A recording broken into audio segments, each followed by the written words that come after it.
Hello guys, my name is Anna and I'm from Ukraine, but I guess today I may not even mention it because you see it. I'm wearing a traditional Ukrainian embroidered shirt which is known as vyshivanka. On my channel, I typically update you on real-life situation in my country since the start of awful Russian invasion, but I'm also glad to introduce you to beautiful cultural and historical moments of Ukrainian life. If you're new, please subscribe and join our friendly community. I have a couple of vlogs in which I describe the history of vyshivanka, and today I will share in my community tab some of my favorite vyshivanka projects which can introduce you to the history, regional peculiarities, and other symbolic things connected with this beautiful element of our national costume. I do know that in many other European countries there is a tradition to embroider vyshivankas, and not only European. For example, some of the Mexican t-shirts look very familiar to me. And in general, before the start of full-scale war, I cannot tell you that I was a huge fan of wearing vyshivankas everywhere. But during the last years, they become more and more popular. More and more people wear them on a daily basis, not just for Christmas, Easter, and some national holidays. And I think it's a beautiful fashion. Plus, vyshivanka is unique in that you can incorporate it into any style, and it looks normal, it looks appropriate. So let me know what are the elements of your national costumes that you can incorporate in your daily life and you practice doing that.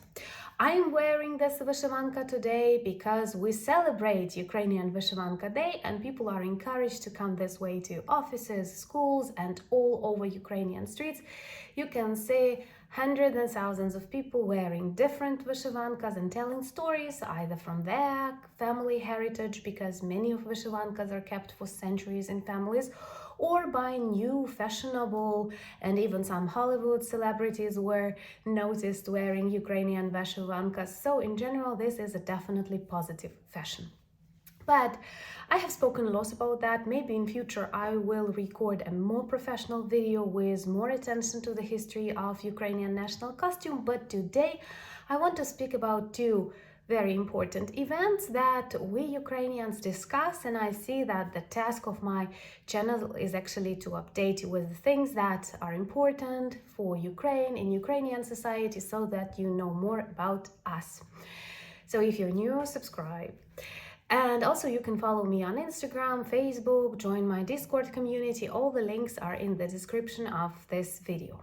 So event number one, which is huge as for me, that is an arrest of a number of researchers who were working on the creation of KINZHAL Dodgers missiles in Russia. But let me give you the introduction.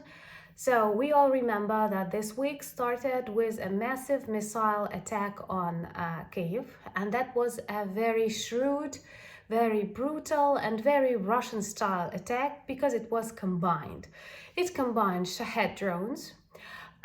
It also included Kalibr missiles, and extremely advertised by Russian propaganda, KINZHAL hypersonic missiles, also known as Dodgers, if I'm not mistaken. So, and not only they were claiming that these KINZHALs are unstoppable, they have also used them in a very aggressive manner. Most of these missiles and Shaheds were targeted on Ukrainian capital simultaneously from different directions, making it almost impossible for Ukrainian air defense to stop. Because come on, you've got lots of missiles flying at you from different directions, and we managed to stop them all. Sometimes my head has these images, visualizes something, and I see this, I don't know, panda kung fu throwing away all of Russian missiles and creating the Iron Dome above Kyiv. And I'm very, very proud, first, of Ukrainian air defense and Ukrainian armed forces that are able to perform such tasks. Once again, a reminder, you need us in NATO. We've got lots of useful, practical experience. Second, I am very grateful to our allies because they see that the weapons they supply us with are used in the very best way, and we demonstrate that all the trainings you did to our soldiers in your countries are extremely effective in stopping Russian missiles, and actually we are good learners. And you did not waste your money and your support on things that we don't know how to use. We do. And of course, Russian propaganda described it as everything is fine, but it was not like that.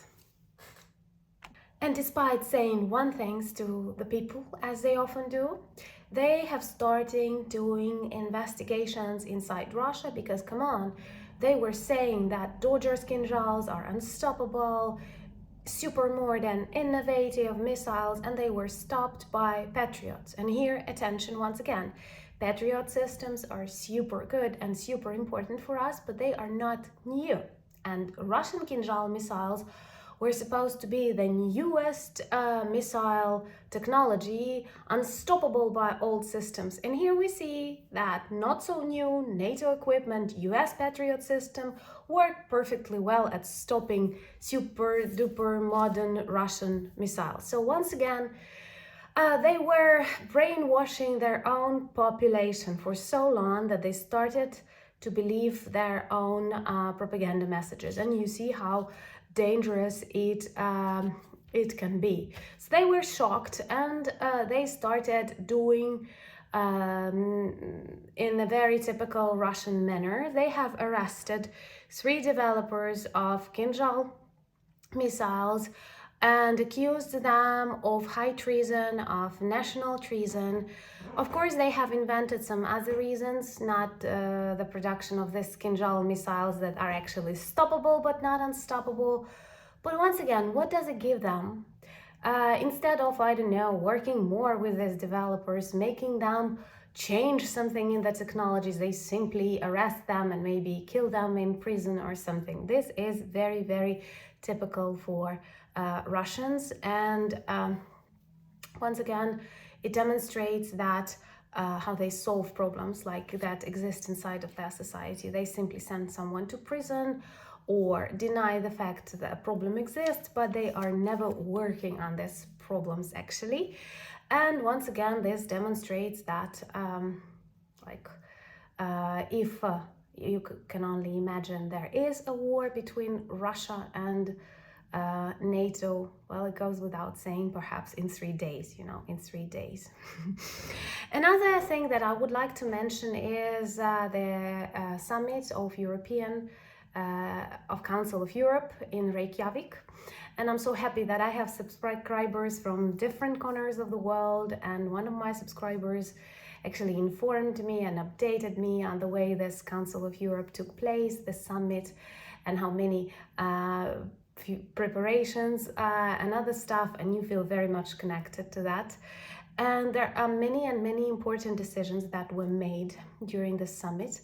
And first of all, this international tribunal over Russia is becoming real because specific mechanisms are developed on how it can be applied. And most importantly, an electronic register of destructions and losses caused by Russians in Ukraine is going to be launched. And for the first time in this modern history of this war in Ukraine, we start having a mechanisms that will help us to evaluate these losses and to demand contributions and reparations. What is also important, not only country Ukraine will be able to apply for that register of losses and demand compensations from Russia, but also businesses and even ordinary Ukrainian citizens.